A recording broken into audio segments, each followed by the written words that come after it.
በስመ አብ ወወልድ ወመንፈስ ቅዱስ አሐዱ አምላክ። መስከረም 25 በዚህች ቀን ታላቅ ነቢይ ዮናስ አረፈ። ይህም እውነተኛ ነቢይ ዮናስ የሲዶና ክፍል በምትሆን ሰራጵታ በምትባል አገር ለምትኖር መበለት ልጇ የሆነ ነቢይ ኤልያስም ከሙታን ለይቶ ያስነሳው ኤልያስንም ያገለገለውና የትንቢት ጸጋ የተሰጠው ነው። ከዚህም በኋላ ስሙ ከፍ ከፍ ያለና የተመሰገነ እግዚአብሔር ወደ ነነዌ አገር ሄደ። ሀገራችሁ እስከ 3 ቀን ድረስ ትጠፋለች ብለህ አስተምር ብሎ አዘዘው። እግዚአብሔርም ይህን ባለው ጊዜ ዮናስ በልቡ እንዲህ ብሎ አሰበ፣ እግዚአብሔር ሊያጠፋቸው ቢወድ ኖሮ ሄደህ አስተምር ብሎ ባላዘዘኝ ነበር። እግዚአብሔር መሐሪ ነውና ሲምራቸው እኔ በእነርሱ ዘንድ ሐሰተኛ ነቢይ እንዳልባል እፈራለሁ። ከቶ ትምህርቴን አይቀበሉኝም ወይም ይገድሉኛል። ወደዚያች ሀገርም ሄጄ እንዳላስተምር በእግዚአብሔር ፊት ብኮበልልና ብታጣ ይሻለኛል። ወንድሞች ሆይ ከፈጣሪው ከእግዚአብሔር ፊት ለፍጡሩ ማምለጥ ይቻለዋልን? ይህ ዮናስ የእስራኤልን ልጆች ከሚያስተምሩ ነቢያት ውስጥ ሲሆን ይህን አያውቅምን? ነገር ግን እግዚአብሔር በረቀቀ ጥበቡ ይህን አደረገ እንጂ። የዮናስ በዓሣ አንበሪ ሆድ 3 መዓልት 3 ሌሊት አድሮ መውጣት መድኃኒታችን በመቃብር ሆድ 3 መዓልት 3 ሌሊት አድሮ ከዚህ በኋላ ከሙታን ተለይቶ ለመነሳቱ ምልክት ይሆን ዘንድ ነው። ዮናስም ከዓሣ አንበሪ ሆድ ያለምንም ጥፋት እንደወጣ እንዲሁ መድኃኒታችን ያለመለወጥ ተነስቷልና። እንዲሁም ሆነ። እግዚአብሔር ፊት ዮናስ ሸሽቶ ወደ ተርሴስ ሀገር ሊሄድ ተነሳ። ወደ ኢዮጴ ሀገርም ወርዶ ወደ ተርሴስ ሀገር የሚሄድ መርከብን አግኝቶ በገንዘቡ መርከቡን ተከራየ። ከእግዚአብሔር ፊት ኮብልሏልና ከእነርሱ ጋር ወደ ተርሴስ ይሄድ ዘንድ ወደ መርከቡ ወጣ። እግዚአብሔርም ታላቁን ነፋስ ወደ ባህር አመጣ። የባህሩን ማዕበል ከፍ ከፍ አለ። መርከባቸውም ሊሰበር ቀረበ። ቀዛፊዎችም ፈርተው ወደ ጣዖቶቻቸው ጮኹ። መርከባቸውም ይቀልላቸው ዘንድ ገንዘባቸውን ዕቃቸውን አውጥተው ወደ ባህር ጣሉ።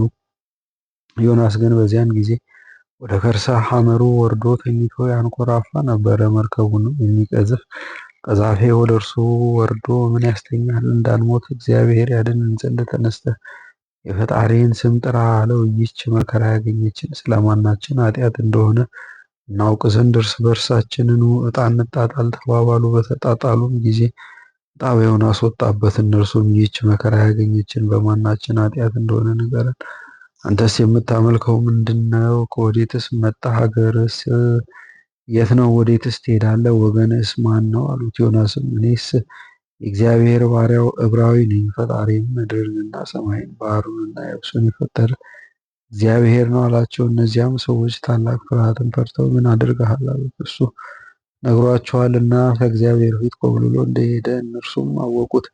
ባህሩ ይታወክ ነበርና ታላቅ ማዕበልም ተነስቶ ነበርና ባህሩ ይተወን ዘንድ እንግዲህ ምን እናድርግ አሉት። ዮናስም አንስታቸው ወደ ባህር ጣሉኝ፣ ባህሩም ይተዋቸዋል። ይህ ታላቅ የማዕበል ሞገድ የመጣባችሁ በእኔ ምክንያት እንደሆነ አውቃለሁ አላቸው።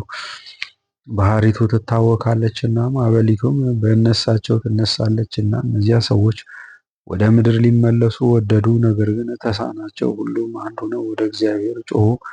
አቤቱ ስለዚህ ሰው በእውነት ልታጠፋን አይገባህም። አቤቱ እንደወደድክ አድርገሃልና የጻድቅ ሰው ደም አታድርግብን አሉ። ከዚህም በኋላ ዮናስን አንስተው ወደ ባህር ጣሉት።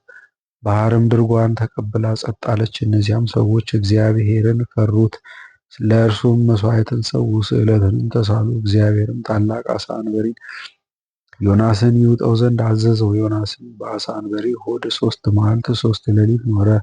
ዮናስም በአንበሪ ሆድ ውስጥ ሳለ ጸሎትን ጸለየ። ከዚህም በኋላ በነነዌ አገር በኩል የዓሣ አንበሪ ዮናስን ወደ የብስ ምድር ተፋው። እግዚአብሔርም ቃሉ ዳግመኛ ወደ ዮናስ መጣ። ቀድሞ አስተምር ብዬ እንደነገርኩህ ወደ ታላቂቱ የነነዌ አገር ተነስተህ ሄደህ አስተምራቸው አለው። ዮናስም እግዚአብሔር አስተምር ብሎ እንደነገረው ተነስቶ ወደ ነነዌ ሄደ። ነነዌ ግን ለእግዚአብሔር ታላቅ አገር ናት። በዙሪያዋ ያለ ቅጽሯም ከበር እስከ በር ድረስ በእግር የ3 ቀን ጎዳና ነው። ወደ ከተማም ሊገባ ደርሶ የ1 ቀን መንገድ ሲቀረው ነነዌ እስከ 3 ቀን ትጠፋለች ብሎ አስተማረ። የነነዌም ሰዎች በእግዚአብሔር ቃል አመኑ። ጾምን ጹም ብለው አዋጅ ነገሩ። የክት ልብሳቸውንም ትተው ማቅ ምንጣፍ ትልቁም ትንሹም ለበሱ። የነነዌ ንጉሥም ይህን ሰምቶ ከዙፋኑ ተነሳ። ልብሰ መንግስቱንም ትቶ ማቅ ለበሰ። በአመድ በትቢያ ላይም ተቀመጠ። ሰዎችም ቢሆኑ ከብቶችም ምን አይብሉ፣ ትልልቆችም ትንንሾችም አይጠጡ፣ እንስሶችም ወደ ሳር አይሰማሩ።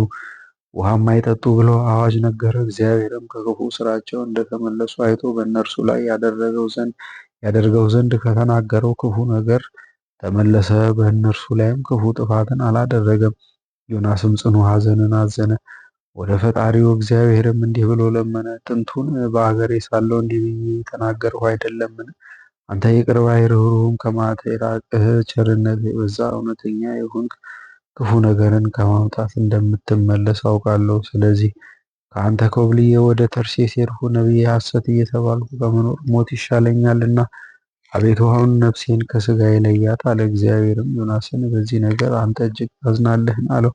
እርሱም አዎን አዝናለሁ አለ። ከዚህም በኋላ ዮናስ ከከተማ ወጥቶ ከከተማው ውጭ ተቀመጠ። ጎጆም ለራሱ ሠራ፣ በሀገር ላይ የሚደረገውን ነገር እስኪያይ ድረስ ከጥላዋ ስር ተቀመጠ። ይበቅል ዘንድ በዮናስ ራስ ላይ ይሸፍነው ዘንድ እግዚአብሔር ቅልን አዘዘ። ቅሉም በዚያን ጊዜ በቅሎ የዮናስን ራስ የፀሐይ ትኩሳት እንዳያሳምመው በዮናስ ራስ ላይ ሸፈነው። ዮናስም በቅሊቱ መብቀል ታላቅ ደስታ አደረገ። እግዚአብሔር በማግስቱ ትሉን ይምጣ ቅሉንም ይምታ ብሎ አዘዘ። ቅሊቱንም ቆረጣት፣ እርሷም ደረቀች።